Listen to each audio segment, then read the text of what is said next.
What is up, everybody? It's Dr. Vibe here, host and producer of the award-winning Dr. Vibe Show, the home of Epic Conversations. I'm the host of Epic Conversations, 2018 Innovation Award winner, given out by the Canadian Ethnic Media Association. One of the number of different things I do, good and fine, is I host and co-produce monthly online conversations for fathers that are co-sponsored by Dad Central, Canada's national fatherhood organization, and Dove Men Care. And you know what I'm going to tell you? You're blessed, highly favored, a magnet for miracles, and a solution for someone's problem. Thanks to everyone who's watching this live on the replay. It's appreciated and not taken for granted.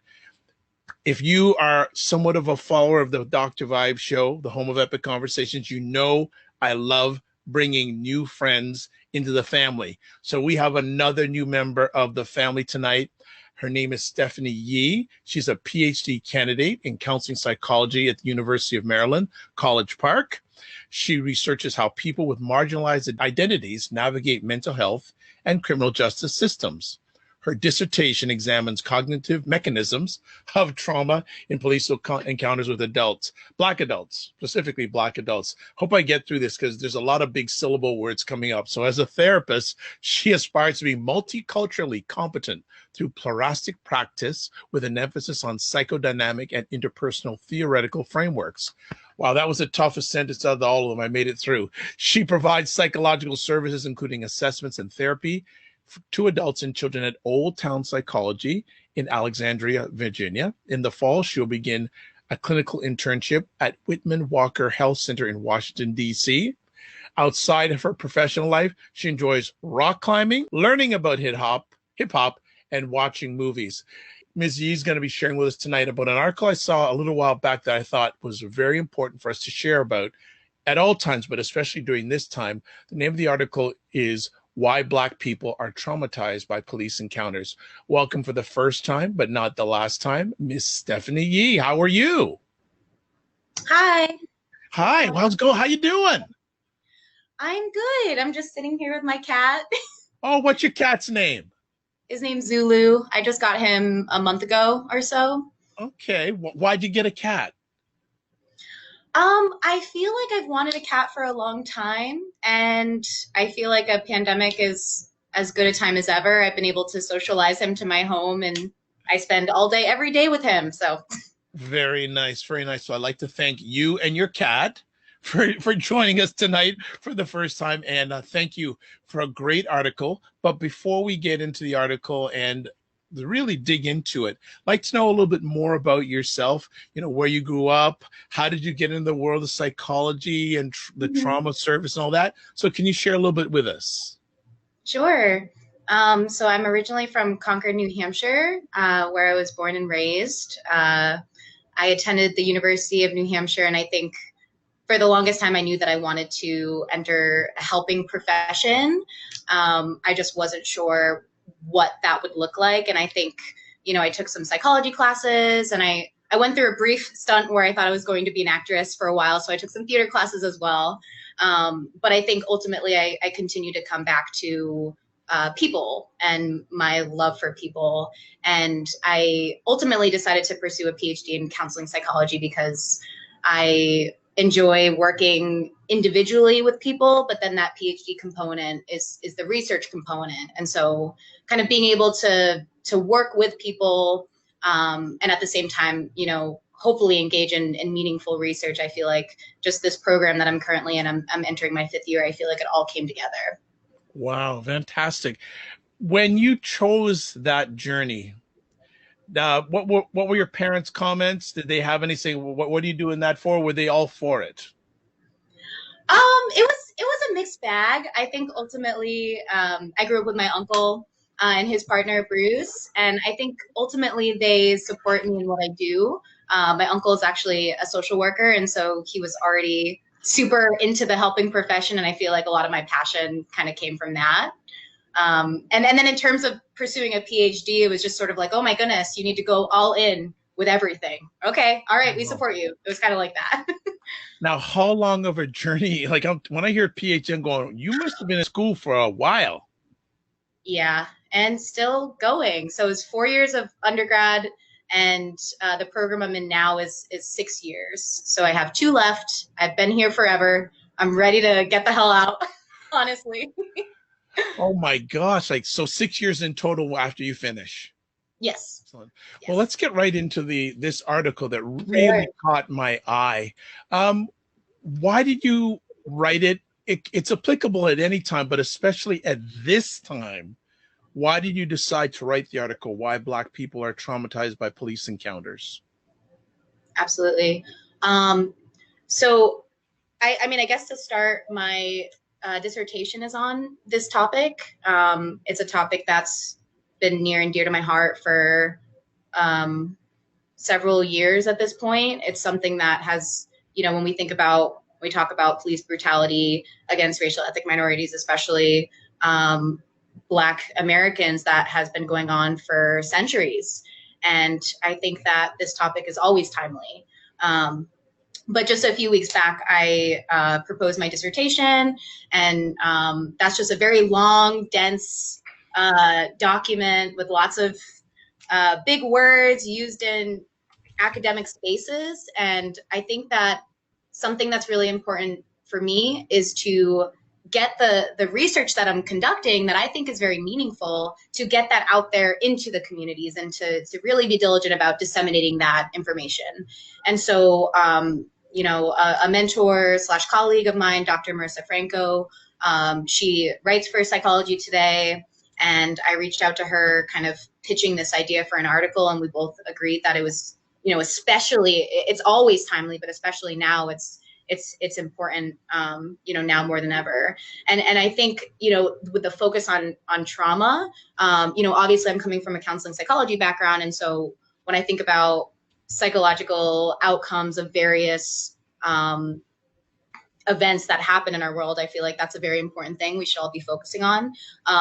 But I wanted to focus on trauma specifically, as opposed to other mental health outcomes, because when we talk about the negative consequences of police violence against Black communities, I feel like trauma is often left out of the conversation. And even in the literature, there's just large gaps as it pertains to police encounters with Black people / police brutality, and linking that to symptoms of trauma. And so I really just wanted to bring that into the public sphere and continue to push the narrative, or contribute to the conversation, and really talk about the super harmful consequences of hostile police encounters. Wonderful, wonderful. So you did the article. How long did it take to write? Was it an easy write? What was that experience? It was, I mean, when it comes to actually getting the words on the paper, I felt like it felt really natural. As I mentioned, I had just written, a document close to 100 pages on the topic. And so it was just like, okay, like, how do I take all of this and smush it down into, a short, essentially blog post that people are going to want to read. And so, reflecting back on the process, I feel like, I pitched the piece to her, and we ended up kind of, smushing it down even further, coming up with a personal anecdote that is actually real. In the piece, we talk about a young Black man who was on his way to work in the early hours of the morning. He had big headphones on, and his music is loud. He can't hear anything. And then all of a sudden he looks up and he looks around, and there are police officers all around him with guns pointed in his face. And I thought that was such a profound story that I heard from someone that I just met that day.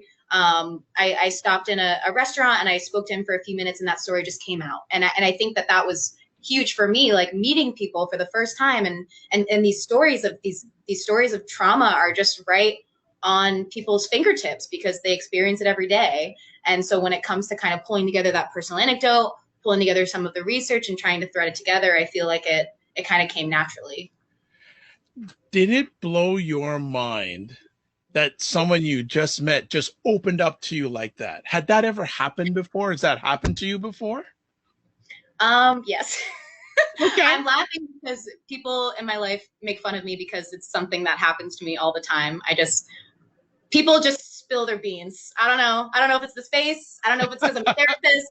I don't know. But he didn't know you were a therapist. I know, right? What up with that? I know. Oh I my think God. I also feel like a big part of it is when I'm an extrovert, so I love talking to people, and that's why I'm glad to be here because I love talking to people. But when I met him, we were just making small talk, and we were just like, "Hey, how you doing?" And I was honest, and I was just like, you know what, like this was at the peak of the protests in DC, and our country was and still is on literal fire. And I was just honest with him about that. And I was like, honestly, like the events of the world are weighing heavy on my heart. And it's been a, super emotionally exhausting time. And so you model that, you engage with people at that level, and they, meet you there. So I want to get some clarity. Was the idea of writing this article, did it happen before you met this young gentleman, or was the meeting of this gentleman the catalyst of the article? Oh, that's such a good question. Honestly, I can't speak to any specific catalyst. I think it was a combination of so many things. What was happening in the world? The fact that, all of the research that I had sifted through was at my fingertips because I had been so immersed in it for so long. Meeting this person, hearing other people's stories, engaging in activism on and offline, just it was all happening all at the same time, and it just felt like it was an important time to do that. Okay. I'm just referencing the article as we have this conversation, and I love Yeah. your definition of racial trauma occurs when a racial minority survives a racist incident, such as discrimination or racially motivated physical attacks, and experiences trauma symptoms. Mm-hmm. That means that racial trauma has been going on, and I'm sitting here in Toronto, Ontario, Canada, for hundreds of years. Hundreds of years. Mm-hmm. This is not a brand new phenomenon. Mm-hmm. It's I want to ask, and many different ways I want to take this conversation. In the words of the trauma, one of the areas I want to share with you and get your feedback on is the whole area of social media. These days, of course, the George Floyd incident, many instances, we see live, like live. What impact are things like that in the social media platforms having on Black people from your vantage point? Mm-hmm. Mm-hmm. Yeah, that's such a tricky one, and that's another thing that weighs down on me because I understand that we live in an age of social media. We have information and connection at our fingertips at any second, and I feel like we're seeing the way that activism is sort of kind of shifting in tandem with that. And you look at Black Lives Matter, and that's a very important movement and organization that came from, my understanding is, Twitter hashtags, right? The movement grew because of Instagram, Twitter, Facebook, and kids kind of sharing this stuff very quickly. And so when it comes to these videos, it's tough because I feel like, especially this most recent one, and I think there have been dozens and dozens and dozens of these public murders that we've all seen, we've all witnessed, and it's kind of appalling to me that it took the George Floyd incident for people to wake up to what's happening. But I guess back to your original question, I think that is vicarious trauma that when a Black person, especially a Black person who is living in communities that are disproportionately impacted by police violence, sees that and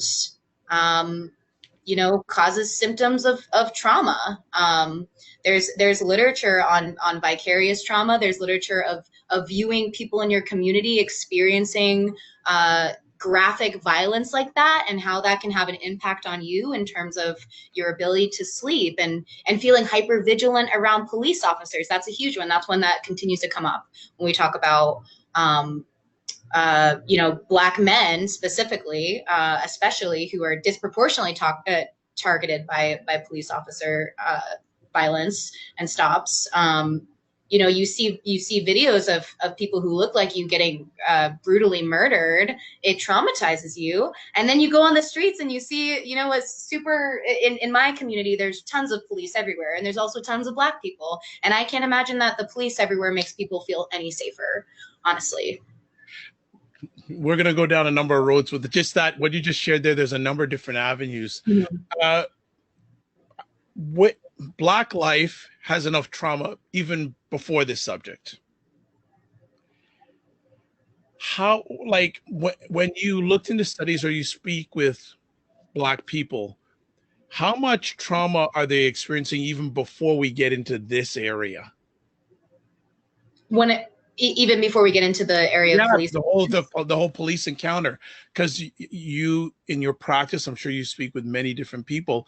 Just before that, we get, before that policing hits, there's enough trauma going on in Black life every day right now, correct? Yeah, it's my understanding that Black and brown people, but especially Black people, suffer disproportionately from PTSD. Wow. And it's funny because that never came up to me in conversation until the last few years. But it's been in existence for a long time. We just haven't, I guess, named it or identified it. Am I correct there? Yeah, I think so. And I think that, you're right. There are so many directions we could go with this. But when you look at,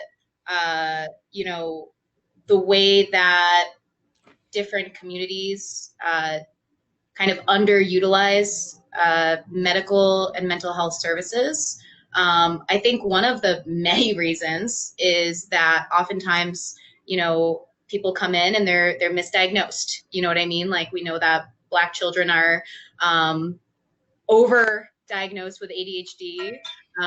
As a Black woman, I can tell you kind of more informally that, anytime you express yourself and you have emotion behind that, whatever the nature of that emotion is, it's far too often labeled as angry. And we see all of these stereotypes that also manifest in the medical field as well as my field. And so I feel like there are a number of reasons that Black people underutilize services and I'm sure are misdiagnosed when it comes to PTSD. And we could do about 3 or 4 of these conversations because you're just dropping knowledge bombs all along the way. So one of the things I just picked up from you just sharing, the misconceptions when it comes to Black people and your field. Do you sometimes find it very challenging and sometimes you have to be almost like a warrior to break down these stereotypes? You mean break down the stereotypes as I'm working with people, or? No, but just in your profession, because you talked about angry Black man, angry Black woman. Mm-hmm.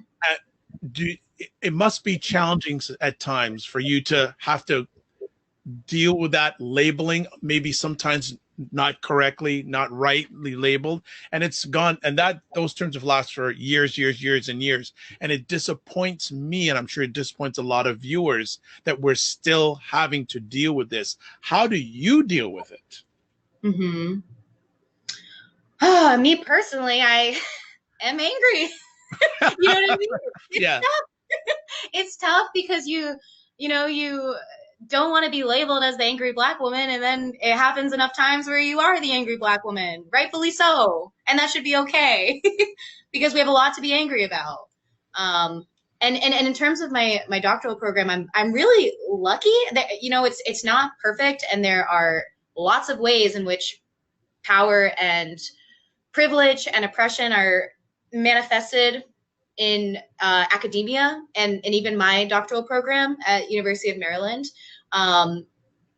Black people are largely underrepresented. If I'm thinking correctly, I think I'm the only Black student, Wow. The only Black student in the program right now. Wow. And so, we could talk about representation and what that does, but overall, I was going to say that, in some of the professional spaces I've been in, I've been fortunate enough to be met with a certain amount of cultural humility and respect. Our program is very diverse in different ways, and we've normalized conversations like this. We've normalized conversations about identity and the ways that our identities can shape our experiences. Okay. Before we go any further, just want to shout out Evangeline and Melvin. Thank you for coming in live. And if anyone have any comments on any of the platforms, Facebook or YouTube, type them in. BAA Media is watching everything in real time. Any questions you have, please, Stephanie's here to rock and roll with them. And if not, Her cat will answer them for you. So just make sure you got that all down. I want to ask, do police acknowledge this situation in your research or in your conversations? Have you ever seen them even? Uh-oh, I can see by your smile. It's all right. Uh, I, I guess, okay, I'm speaking from my Yeah. experience consuming information. I have to say, I just listened to a podcast, and I'm actually like, I'm doing a lot of personal work to, empathy is big as a therapist, and I'm doing a lot of personal work to empathize with, people in groups or people who espouse certain ideas that I don't agree with. And so I listened to a podcast because they were interviewing a police chief. I forget from what city, but it was in the midst of everything that's happening. And, they just had a conversation like this with him. And there was a line where he literally said, they were talking about race, they were talking about, all this stuff we're talking about. And he literally said, I don't see color. You heard it on that podcast, but it sounds like you hear it more than just once in a while. Yeah, from a lot of white people. What now, I know you love your hip hop. I'm going to say, what up with that? It's awful. It's harmful. Colorblind ideology is just harmful. I think it comes from a lot of well-intending, usually white people, sometimes people of color, but I feel like it erases the experiences of Black and brown people, the real life racialized experiences many of us have in this country. And so when you say something like that, you're erasing history, centuries of trauma and ongoing racial oppression. It just does nothing to help at all. It only is harmful, in my opinion. And I hear it far too often in 2020. I can't believe we're still hearing that. Colorblind. Wow. Melvin is saying, sadly, we fail to embrace the anger and shed light on the perpetrators that incessantly fuel that anger. Yeah, Stephanie, you're nodding your head, so you agree with that comment big time. I'm trying to, and it's not surprising to me, but you're hearing this colorblind stuff, and I'm just going, wow, like, how much work do police, not gonna say all, but a number of police departments, how much work did they need? Like one person the other day told me, I think the police have PTSD. Mm-hmm. Like, do you, and I don't know any of the people you spoke with, but they think that, did they ever say that the police are bringing their trauma and taking it out on Black people?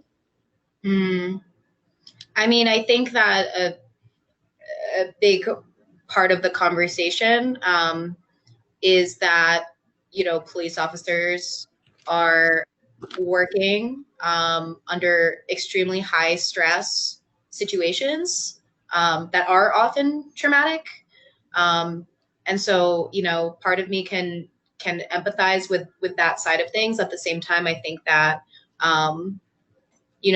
we live in a white supremacy, and all of us have internalized aspects of that, including police officers. And so I feel like because they are they're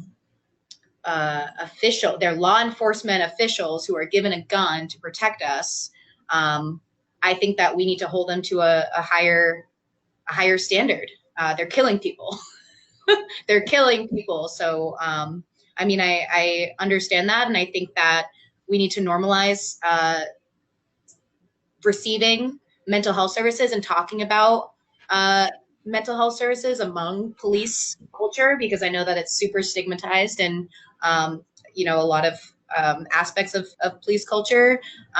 It's very complicated, but I think, ultimately, I think we should hold them to a higher standard. Okay, Melvin Lars is saying here, that's intentional by design. By doing so, they do not honestly acknowledge their denial of what actually is occurring in their real time. Wow. And I think Melvin has some experience in that area. So I know that he's coming from a knowledge-based place. So I agree with that. I would find it very fascinating if you ever in your journey would have this type of conversation with a group of policemen. I would find that fascinating. I would like to throw a bunch of research at them because, like, I feel like there are still people who don't believe that there are racial disparities when it comes to policing and the criminal justice system as a whole. And we see racial disparities at every single level of the criminal justice system. And I think it starts with policing.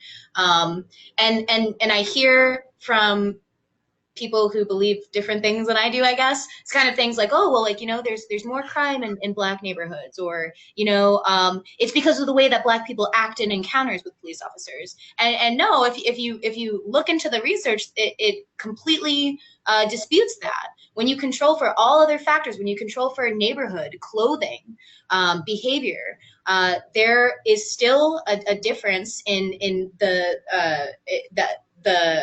trigger, like if an officer's propensity to shoot a Black person over a white person. And that happens even when you control for all these other factors. And that's in very recent research, and it's pretty consistent across the board. And so I feel like officers who say, I don't see color, or who don't acknowledge that there's a problem, I feel like, that it's willful ignorance at this point. There's no excuse to not stop and say something needs to change. It's disappointing to see that again, I'm not blanketing all the police. Please, everyone, listen carefully. But a number of police officers just don't get it. And when you see a number of Black people having trauma, again, a lot of people don't take the time or even think there must be things that build up to that. There must be a reason why. You just look at, oh, that person's acting out, bang, bang, bang. Yeah. Outside of the 22-year-old that you spoke with at the beginning of your article, have you had any other conversations, whether it's client or non-client, about this issue? Yes, many conversations. The first thing that comes to mind, and it's actually something that's important in my research because I'm interested in trauma, when it comes to police encounters, but I'm also interested in attitudes towards police. And I think that public attitudes towards police are super important for us to understand, because not only are people living in fear of police, but their negative disposition towards police is preventing them from calling the police in times of need.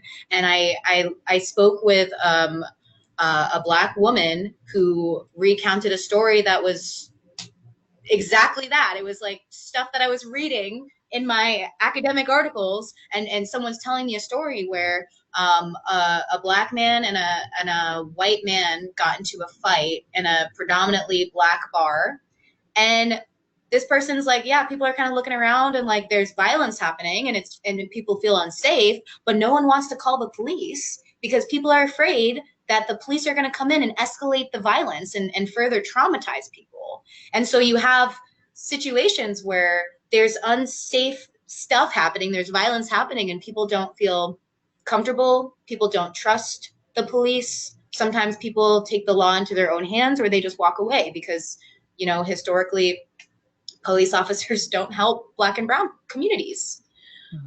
And that really struck me, that story. What other, and thanks for sharing that. What other, if there were any other things that really caught you in all these conversations? Because it sounds like you have them on a continuous basis. Mm-hmm. And I guess not only other things that struck you, but from the time you've started to have these conversations to now, has anything changed in the perceptions? Perceptions towards police? Yes. Have they got worse? Have they stayed the same? Have they got, obviously they haven't gotten better, but have they got more intense, more anti-police? That's what I'm seeing.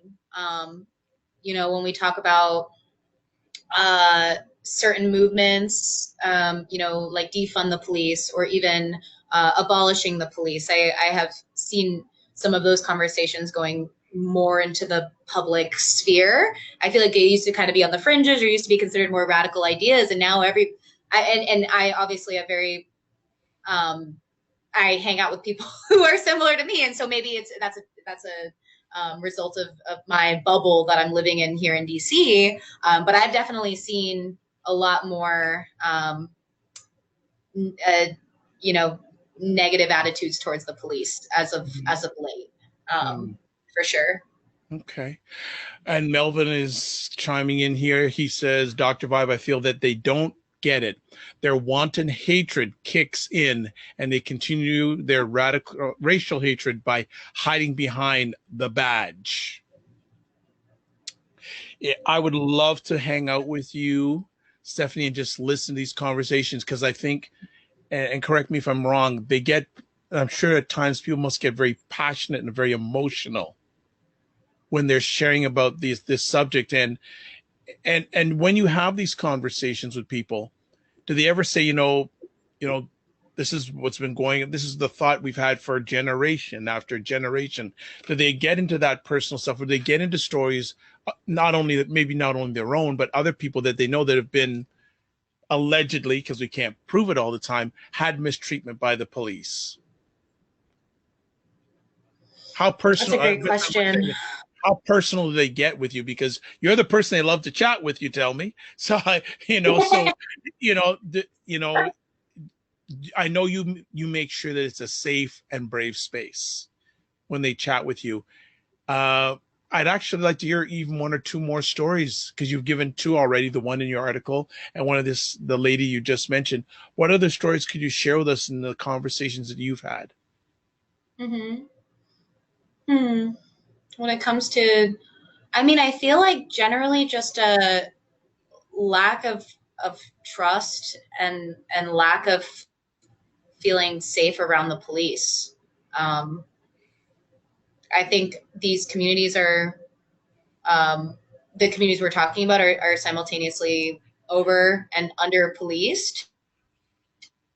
So usually the conversations are just around, feeling like police officers are, being unfair, or, not treating people the way that they want to be treated, or, police officers aren't businesses, so it's never the amount of policing that it needs to be. And I don't know the solution to that, but it's just, it's missing the mark. Right. In regards to the whole aspect of trauma, and you'd mentioned earlier on about the lack of services available to Black people when it comes to mental health or trauma, what are some of the things that you feel could be put in place to reverse this situation from a service end, like providing services to overcome the PTSD? What would you like to suggest and see?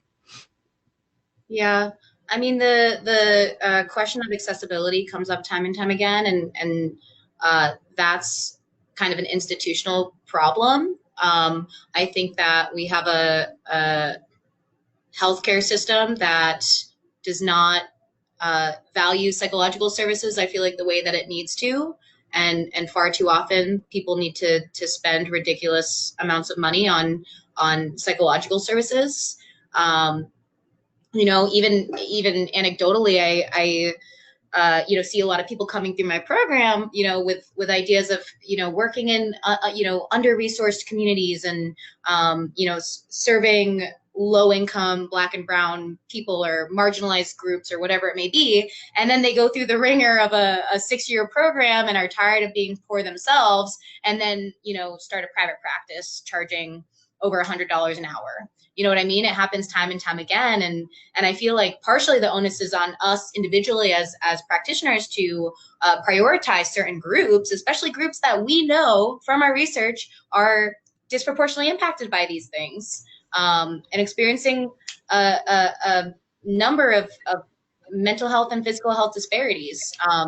And so when I think about what individual psychologists can do, I'm a psychologist in training, but I think, volunteering your time, I think taking on more pro bono clients, accepting insurance, taking clients on a sliding scale, engaging in community activism, outside of what you're doing. I feel like it needs to be all hands on deck. And I feel like all of us just need to do what we can. You also mentioned throughout at the beginning of our conversation, the lack of brown and Black people in your profession. What can we do to get more Black and brown people in your profession so they can provide the culturally sensitive service that Black and brown people need to help with this challenging issue? Yeah. Yeah, I honestly don't know. The first word that pops into my head is recruitment. I think we need to be recruiting more Black and Brown students in programs like this. And I feel like we can kind of trace that back into, middle and high school and the way that we're teaching our Black and Brown children. I don't know about the numbers of people applying to these programs, if they're under applying, if there's a lack of interest for some reason. Sometimes in some communities, I know that there's a stigma against, counseling in general.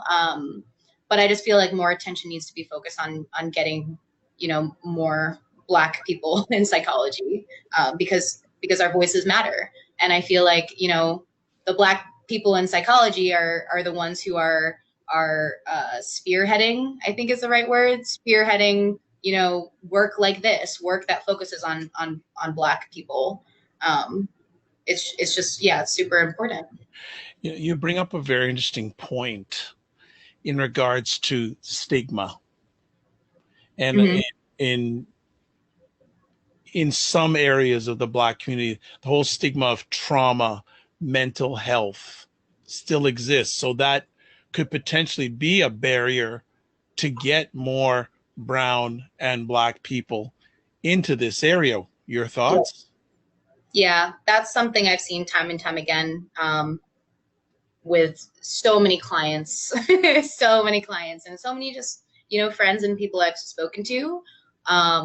I think I went through a lot of time in a lot of liberal spaces in college thinking that the stigma against, mental illness and psychological services had dissipated, but absolutely it hasn't. And in some ways that's cultural. Some communities want to lean more into religion and spirituality. Some people want to keep family business. You hear that some people don't want their, dirty laundry aired out, and, that sort of thing.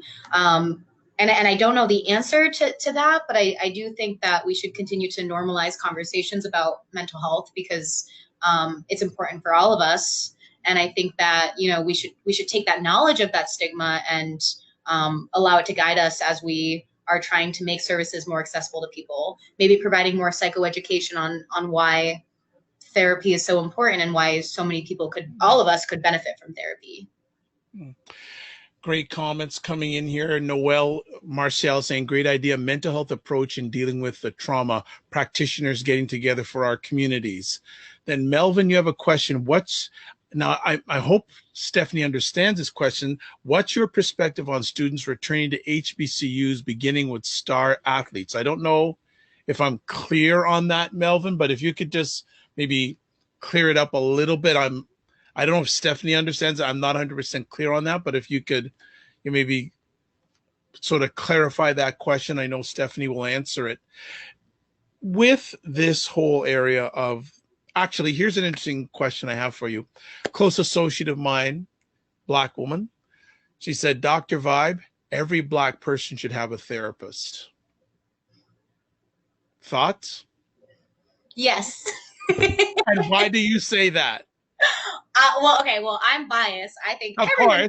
Yes, I love therapy. But I think every Black person, especially because, we have the world weighing down on our shoulders all the time. I think when you talk about the cumulative stress and trauma, arguably, of daily discrimination and institutional racism, I feel like, of course, that's going to take a mental toll on people.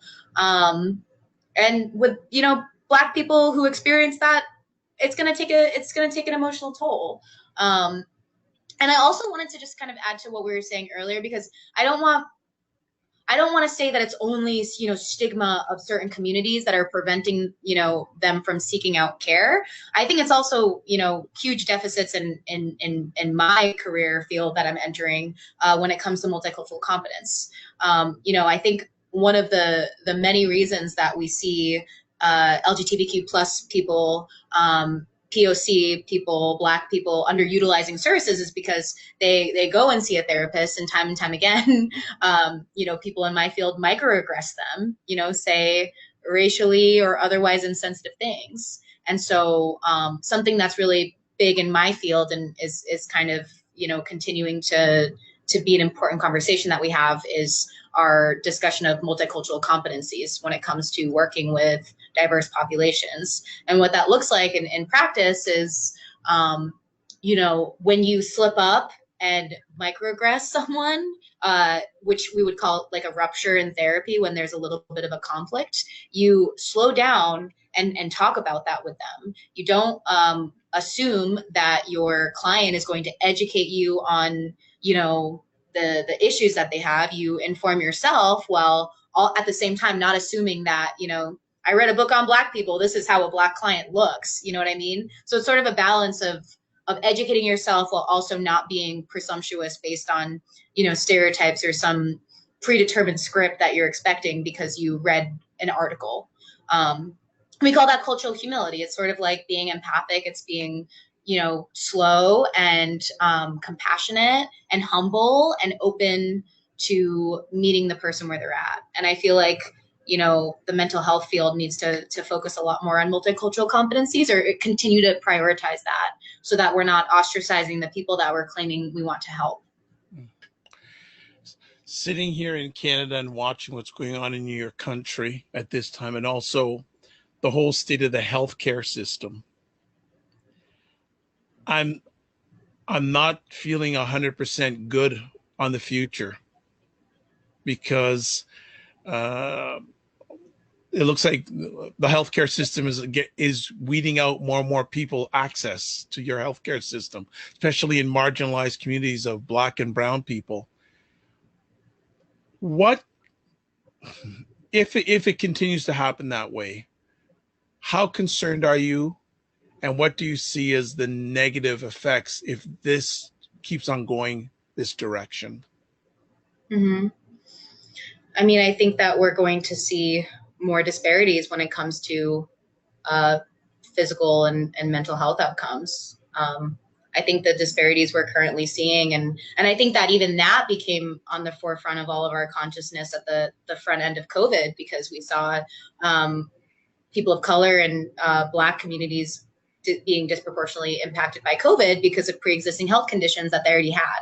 And so I feel like that kind of brought to light some of those disparities. And I think that, if we continue to limit accessibility for people, that problem's only going to get worse. Hmm. And it's one of the things that concerns me since this year and all the things that have gone on is what we're not hearing and what we're not seeing.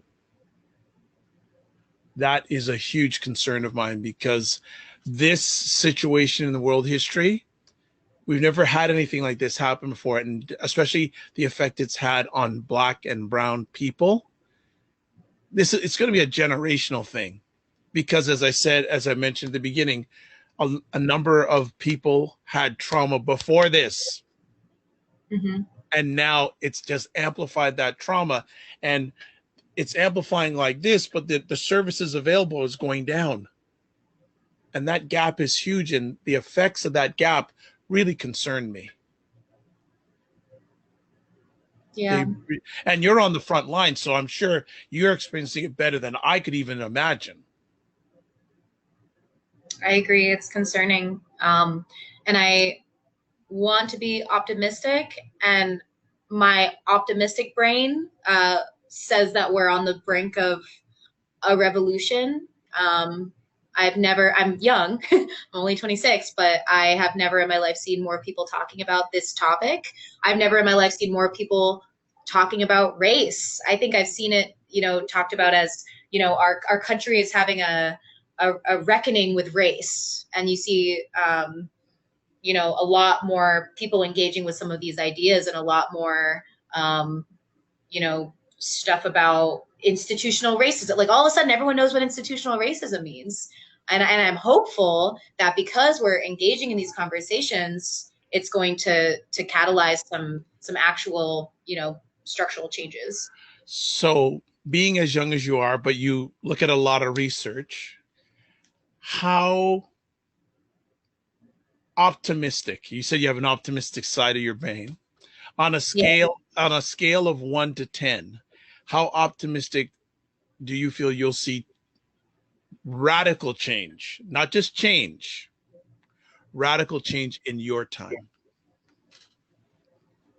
I'm not optimistic for radical change. Okay.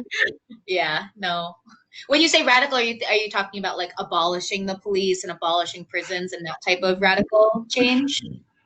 I don't know if I don't want to go that radical, but I Okay. think, right? Because that's a whole other conversation in itself.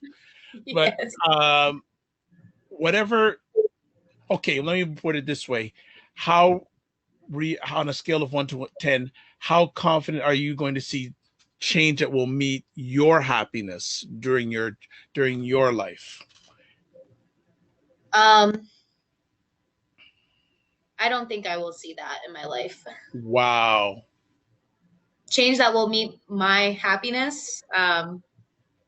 Yeah, I feel sad saying this to you, but I don't think I will see in my life um, proper justice when a white police officer murders a black person across the board, kind of more, when it Wow. happens. I know that happens Wow. from time to time, but, in general, I don't think that I don't think I'm going to see that in my lifetime. Thank you for being so honest. That like, and I hope and pray that people listen to what this young lady just said at 26 years old in America. That will tell you, unless your wood is wet, the challenge that America is in right now. Like if someone's 60, 70, 80, I can somewhat understand that because they're on the back nine of their 18 holes of life. But you have all so many things ahead of you. And for you to say that, that's an impacting statement on what your America's dealing with right now. What light do they have to look for? Do they have any light at the end of their tunnel? Do you feel that they do? I mean, I do think that we are going to, and we already have started to see tangible progress. I would like to be idealistic. It always feels like it's a conversation about idealism versus pragmatism, where I feel like ideally we would see no police officers murdering people and getting away with it, and a culture that normalizes that. But practically or realistically, we'll probably see fewer people getting murdered by police officers. And even, some of the traditional uh, popular reforms that have been in the conversation, like body cams and racial bias training and things like that, that have been pushed. I feel like, in 2014 with the murder of Mike Brown, I feel like that's when some of those things became really popular and have continued to be popular. And I feel like we're now at a place where like researchers and activists are criticizing those because they're not cutting it. We had people murdered by police 30 years ago and more, and we've been doing these things and they're not working. And so I feel like at the very least, people are starting to talk about other ways that we can kind of disrupt what's happening. And so I'm hopeful that there's going to be improvement, but I feel like historically we see like, 2 steps forward, 1 step down, 2 steps forward, 3 steps down, 5 steps forward, you know what I mean? But I feel like overall the trend will be, towards progress. So that's the more optimistic side. There you go.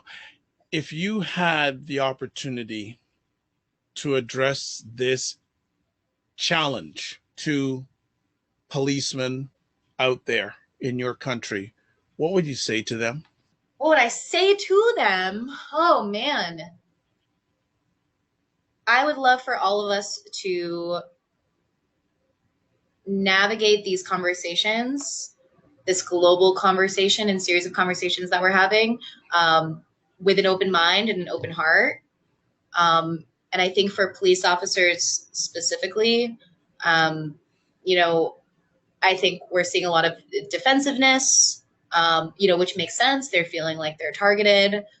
People devote their life to a line of work that maybe they perceive it as noble or helpful. And so that must be very disheartening. But I would love for people to be more empathic and more humble, and just, approach these situations with more of an open heart and an open mind. Listen to Black and brown people when they're telling you something. I think that's huge. I feel like far too often we silence important voices in our country. And I would just like us to start from there. Okay. What, as we start winding down our conversation, what message would you like to give Black and brown people? Two groups: those who are suffering from trauma because of this, and then what about those who are friends, family, the community, what can they do to help the Black and brown people that are suffering this police trauma? Mm-hmm. I would say for Black and brown people who are experiencing trauma to seek out help, seek out a professional who is trained to not only address trauma, but who is also works with Black and brown people. Says something about that in their bio, that they care about diverse communities, because you don't want to be, accidentally re-traumatized by, a mental health practitioner who doesn't know what they're doing, or who doesn't, know how to work with, diverse groups of people. And so that's one thing. And I also feel like it's really important for people to lean into their social support systems. So, talk to your friends and talk to your family about what you're going through, if that's something you feel comfortable with. And ultimately, I think just, seek out the help, because it's really difficult to navigate something like that on your own. Okay. And I think when it comes to friends and family, just listen with an open ear and an open heart. And, even if you don't know what to say or what to do, be there for them, and just be present and humble. Stephanie, any final words before we close up this epic conversation? Well, the only thing I want to say is I feel like I came across as very pessimistic, and I just want to end it with an air of hope. I'm hopeful, and I think we should all be hopeful. And that's I would like to end on kind of hope vibes. Yeah. Well, you know what? You're being honest and real. So that's the most important thing, because I'm a firm believer, in order to get through, you got to go through. So let us hope and pray that this is a go through to where we need to get to. I hope so too. Yes. If people want to get in touch with you, how do they reach out to you? Sure. People can email me. Should I say my email? Yeah, absolutely. Sure. So you can email me at S as in Steph, YEE and the number 1 at umd.edu. Excellent. And on the replay, the post will go along with the replay of this epic conversation. I'll certainly share that email address, because Stephanie was so kind to give it. I would like to say thank you to everyone who may help make this an epic conversation. We had Noelle, we had Melvin, Evangeline, Lesline McEwen, who is a registered psychotherapist, I think about 30 years experience. And she says, seek help. Very, very important. And I just want to encourage, since it's about Black and brown people, if something is wrong, be humble. Don't be too proud not to ask for help. One of the things I'm noticing these days with people who are challenged, they're afraid to ask for help. Please ask for the help. It's not only going to make it better for you, but it's going to make better for everyone who loves and cares about you. I am Dr. Vibe, host and producer of the award-winning Dr. Vibe show, the home of Epic Conversations. I'm the host of Epic Conversations 2018 Innovation Award winner, given out by the Canadian Ethnic Media Association. Please note I also host and co-produce monthly online conversations for fathers that are co-sponsored by Dad Central, Canada's national fatherhood organization, and Dove Men Care. As always, I close out with saying, live your life as a dream. If you can dream it, you can make it. Sometimes you have to get smaller to get stronger. Block assumptions and aim bigger, aim better, aim higher, aim wider. Also like to thank BIA Media for making this another great production. If you want to get a hold of me, best place is at my website, drvibeshow.com. And as Robert Smith, the wealthiest Black man and Black person in America, said, don't waste this crisis. God bless, peace to well, keep the faith, and walk good. Good night, everybody.